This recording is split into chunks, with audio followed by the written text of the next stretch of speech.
Patay ang 1-year-old nga batang lalaki human nalagpot ug nalatayan sa bus di pasaheroan. Nahitabo kini dihang nadisgrasya ang motorsiklo nga gisakyan sa mga ginikanan sa bata sa National Highway sa Barangay Bato, lungsod sa Sambuan.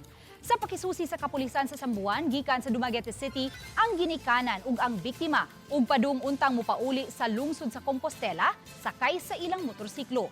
Gimaneho sa 40 anyos nga amahan sa biktima ang motorsiklo ug angkas niini ang 36 anyos nga inahan nga nagsabak sa ilang 1 anyos nga anak.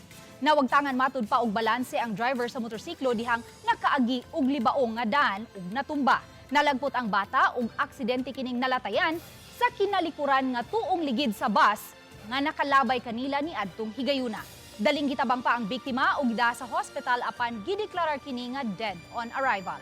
Ang driver sa bus gikustodiya na sa kapulisan samtang nagpaabot sa desisyon sa pamilya kung makig-areglo ba kung pasaka o kasong reckless imprudence resulting in homicide. Ligis ko na sila lipa o na-outbalance sila dito. At the same time, nakalabang sa tugang may itong bus. So pag tumba nila, ma'am, nabuhitan na gamay ang bata. So moto nga pag-aksog lagpot kami sa bata, dito siya naigo sa ligid sa bus. So wala sa kabantay itong driver, kinakalapas naman ang bus. So dito na nakita na side mirror na nay helmet nga natumba mo ito nga. Ihunong siya. Pag hunong niya, dito na nakita niya na ang bata naigo gid ang ulo dai.